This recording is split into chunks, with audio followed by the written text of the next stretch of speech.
अरे, इतनी छोटी सी चिड़िया। हाँ, मैं छोटी चिड़िया हूँ और ये जो तुम्हारे जंगल के जानवर बीमार पड़े हैं, इन सभी को मैंने ही बीमार किया है। अरे लेकिन तुमने ऐसा क्यों किया? तुम्हारी हमसे क्या दुश्मनी है? ब्लू लैंड जंगल में सुहावना मौसम था। सभी जंगलवासी बहुत खुश थे। नीली चिड़िया अपने पति के साथ घोंसले में बैठी हुई थी। तभी वहाँ पर एक हाथी और एक बाज आया। अरे, ये हाथी यहाँ कहाँ से आ गया? हमारे जंगल में तो कोई हाथी नहीं है। रामू हाथी, यही वो नीली चिड़िया है। ओह, तो ये है वो नीली चिड़िया। ये कहकर हाथी उस पेड़ को टक्कर मारने लगा। अरे हाथी, ये क्या कर रहे हो? मेरे घोंसले को क्यों तोड़ रहे हो? क्या बिगाड़ा है मैंने तुम्हारा? हाथी ने उस पेड़ को गिरा दिया और फिर नीली चिड़िया के घोंसले को एक पैर रखकर कुचल डाला। नहीं, ये तुमने क्या किया दुष्ट हाथी? भला मेरा घर उजाड़कर तुमको क्या मिल गया? मैं तुम्हें साफ साफ कह देता हूँ, तुम इस जंगल से दूर चली जाओ। तुम्हारी वजह से हमारे जंगल का बहुत नुकसान हो रहा है। तभी तोता, मैना और कबूतर भी वहाँ आ गए। तुम ये बताओ कि नीली चिड़िया ने किस तरह तुम्हारा नुकसान किया है? नीली चिड़िया को पकड़ने के लिए दूर दूर से शिकारी यहाँ आते हैं, क्योंकि ये शहर में बहुत महंगी बिकती है। जब भी कोई शिकारी तुमको पकड़ने के इरादे से यहाँ आता है, तो रास्ते में वो हमारे जंगल में रुकता है और कई जानवरों का शिकार करता है। ये सब सिर्फ तुम्हारी वजह से ही हो रहा है। इसीलिए हमारे राजा ने तुमको भगाने का हुक्म दिया है। ना तुम यहाँ रहोगी, ना ही तुम्हारी तलाश में कोई शिकारी यहाँ आना चाहेगा। और जब यहाँ नहीं आएगा, तो हमारे जंगल में भी नहीं रुकेगा। इस तरह हमारे जंगल के जानवर बच जाएंगे। ये सुनकर सभी पक्षियों को बहुत बुरा लगा और नीली चिड़िया आंसू बहाने लगी। मैं रोज इस जंगल का चक्कर लगाऊंगा। अगर तुम मुझे कहीं भी दिखी तो मैं हमारे जंगल के राजा को बता दूंगा और इस बार वो तुमको मौत की सजा देंगे। ये सुनकर नीली चिड़िया रोने लगी और वहाँ से चली गई। इस घटना के 15 दिन बाद ग्रीनलैंड जंगल में सभी पक्षी और जानवर बहुत खुश थे। रामू हाथी बाग में बैठा हुआ था। आज तो पेट भरकर खाना मिला है, मजा ही आ गया। तभी एक बहुत ही छोटी सी चिड़िया उसकी कमर पर आकर बैठ गई, जिसके बारे में उसे कुछ पता नहीं चला। उस चिड़िया ने उसकी कमर पर चोंच मारी, जिससे रामू हाथी को बहुत तेज चुभन हुई। अरे बाप रे! ऐसा लगा जैसे किसी ने कहीं सुई मेरे कमर में घुसेड़ दी हो। अपना काम करके चिड़िया वहाँ से उड़ गई। कुछ देर बाद भालू वहाँ से गुजर रहा था। उसने जैसे ही रामू हाथी को कराहते देखा, तो वो भागकर उसके पास आया।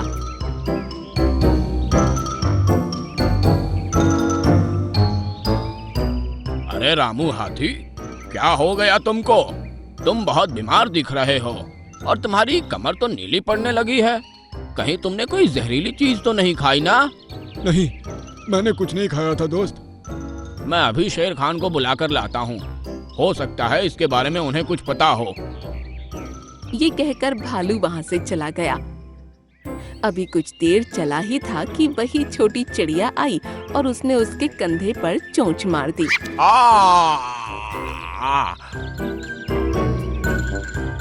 और भालू का सर चकराने लगा।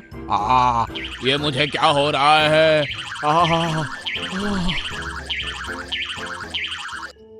अब भालू का कंधा भी नीला पड़ गया और उसको भी कमजोरी महसूस होने लगी।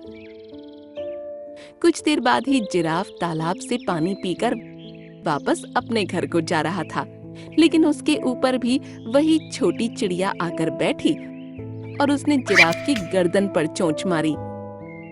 अब धीरे धीरे बघीरा, हिरन और बाज भी बीमार पड़ गए और बाकी बचे जानवर खौफ में थे। जंगल के राजा शेर खान को जब ये बात पता चली, तो उन सभी पीड़ित जानवरों को एक जगह इकट्ठा करके उसके सामने लाया गया। उनको इस तरह बीमार परेशान देखकर वो भी परेशान हो गया। मैं इस जंगल का राजा होने के बाद भी कुछ नहीं कर पा रहा हूँ। अगर मैंने जल्दी इस बीमारी का इलाज नहीं ढूंढा तो मेरे जंगल का हर एक जानवर खत्म हो जाएगा और फिर मेरे जीने का भी कोई मकसद नहीं बचेगा। इन सभी जानवरों का हद से खास ख्याल रखा जाए। साथ ही साथ हमें जंगल में घुसने वाले हर इंसान और जानवर का भी ध्यान रखना है। मुझे लगता है ये या तो कोई महामारी है या किसी की साजिश है। अब सभी ने शेर खान से बात कर ली थी। शेर खान इस बीमारी का पता करने में लग गया और 2 दिन बाद वापस आया। 5 जानवरों की हालत में कोई सुधार नहीं था।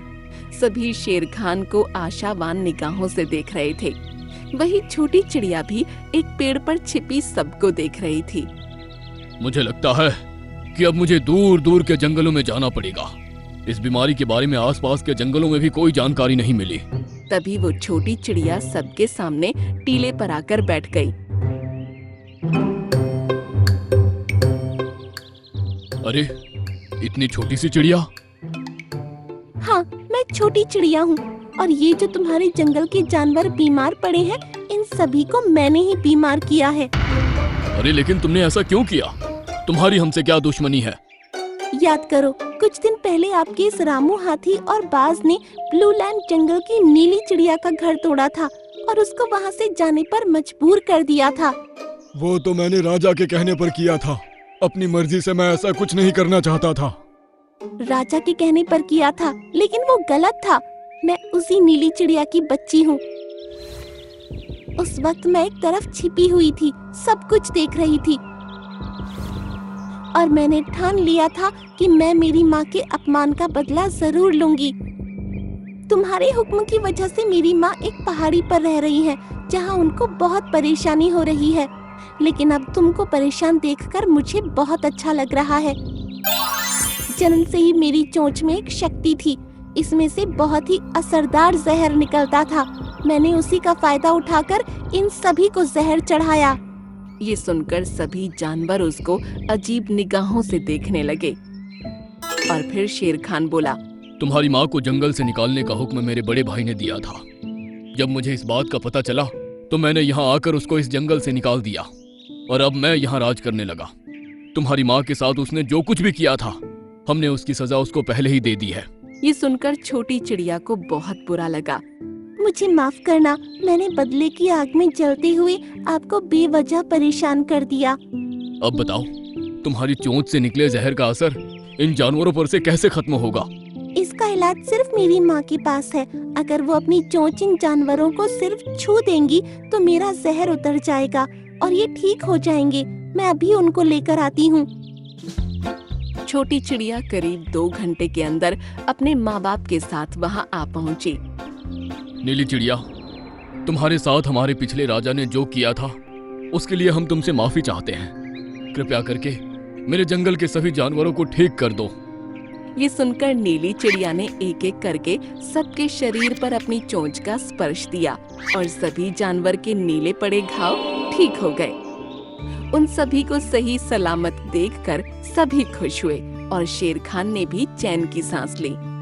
नीली चिड़िया, हमने तुम्हारा घर तोड़ा था, हम ही तुमको घर बनाकर देंगे और अब से तुम अपने परिवार के साथ यहीं रहोगी।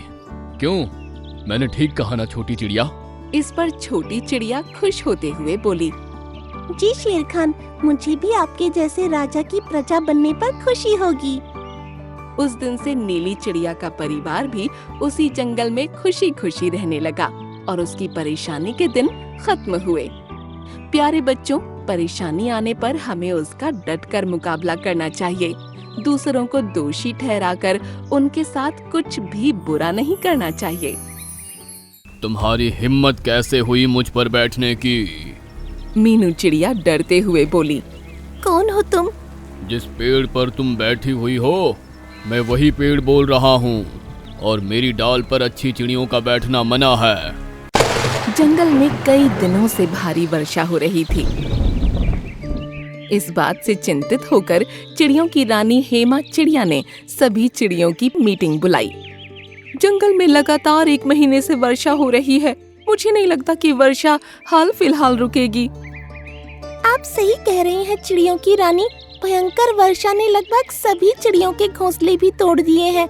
ऊपर से चीलों ने भी हमारा जीना हराम कर रखा है। फिलहाल अभी ये समय लड़ने का नहीं है। मैंने तुम सबको यहाँ इसलिए बुलाया है कि हमें कालू कौवे से नारियल खरीदने होंगे और हमें नारियल का घोंसला तैयार करना होगा ताकि हम सब भयंकर बारिश से सुरक्षित रह सकें। हेमा चिड़िया की बात सुनकर सभी चिड़िया कालू कौवे की दुकान पर चली गईं, जहाँ पर बड़े बड़े नारियल रखे हुए थे। कालू कौवा उन सभी चिड़ियों को देखकर चौंकता हुआ बोला, अरे क्या बात है, आज मेरी दुकान पर इतनी सारी चिड़िया, सब कुछ ठीक तो है? हमें तुम्हारे सारे नारियल खरीदने हैं। मैं यहाँ पर नारियल बेचने के लिए ही बैठा हूँ। अगर तुम्हारे पास पैसे हैं तो नारियल खरीद लो। सभी चिड़िया काले कौवे की दुकान से अपने अपने घर का घोंसला बनाने के लिए नारियल खरीद कर चली गईं। कालू कौवा खुश होते हुए अपने आप से बोला, अरे वाह, आज तो बहुत अच्छी बिक्री हुई। ऐसे ही बारिश होती रहे और मेरे नारियल बिकते रहें। कालू कौवे ने इतना कहा ही था कि तभी एक छोटी चिड़िया कालू कौवे के पास आकर बोली, मेरा नाम मीनू है। मेरे पास पैसे नहीं हैं क्योंकि मैं अनाथ हूँ। क्या तुम मुझे एक नारियल उधार दे सकते हो? भयंकर बारिश की वजह से मेरा घर भी टूट गया है। कालू कौवा बुरा सा मुंह बनाता हुआ मीनू चिड़िया की ओर देखकर बोला, मैंने यहाँ पर मुफ्त की दुकान नहीं खोल रखी है। अगर पैसे है तो नारियल लो और अगर नहीं है तो दफा हो जाओ। मीनू चिड़िया उदास होकर पानी में भीगती हुई अपने घर चली गई और अपने टूटे हुए घर को देखते हुए बोली, क्या करूं? मेरा घर तो टूटा हुआ है और घर के अंदर बारिश की बूंदें भी टपक रही हैं। जो भी हो, आज रात तो मुझे कैसे भी करके गुजारनी है। मीनू चिड़िया अपने घोंसले के अंदर चली गई कि तभी उसकी नजर अपने घर के अंदर एक चील पर पड़ी। मीनू चिड़िया चील की ओर देखते हुए बोली, कौन हो तुम? मेरा नाम ब्राउनी है। आज से मैं यहीं रहूंगी। ये क्या बकवास कर रही हो तुम? ये मेरा घर है। ब्राउनी जिस घर पर अपना पाँव रख देती है वो घर उसका हो जाता है। इससे पहले कि मैं तुझे घायल कर दूं या तुझे जान से मार दूं, निकल जा यहाँ से। ब्राउनी चील की धमकी सुनकर मीनू चिड़िया बुरी तरह से सहम गई और चुपचाप अपने घर से बाहर निकल गई। मीनू चिड़िया रात भर बारिश में कंपकपाते हुए भीगती रही। अगली सुबह मीनू चिड़िया चिड़ियों की रानी हेमा चिड़िया के पास जाकर बोली, चिड़ियों की रानी, मेरी मदद कीजिए। कैसी मदद? एक तो मेरा घर वैसे भी टूटा हुआ है, ऊपर से ब्राउनी नाम की एक चील ने मेरे घर पर कब्जा कर लिया है। आप तो चिड़ियों की रानी हैं, मेरा घर उससे खाली करवाइए। उसकी वजह से मैं रात भर बारिश में भीगती रही। ब्राउनी चील का नाम सुनकर अचानक हेमा चिड़िया के चेहरे पर डर झलकने लगा। वो डरते हुए मीनू चिड़िया की ओर देखकर बोली, देखो मीनू, अगर कोई और होता तो मैं सारी चिड़ियों को ले जाकर उसे समझाती, लेकिन शायद तुम ब्राउनी चील को नहीं जानती। वो बहुत ही खतरनाक है। अगर मैं तुम्हारा घर खाली कराने का उस पर दबाव बनाऊंगी तो वो सारी चिड़ियों को नुकसान पहुंचा सकती है।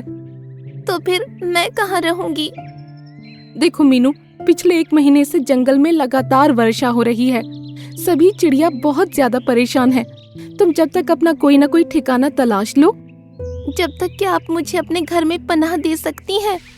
मीनू चिड़िया की बात सुनकर हेमा चिड़िया क्रोधित होते हुए बोली, मैंने तुम्हारा कोई ठेका नहीं ले रखा मीनू चिड़िया, अब तुम कोई बच्ची नहीं रही।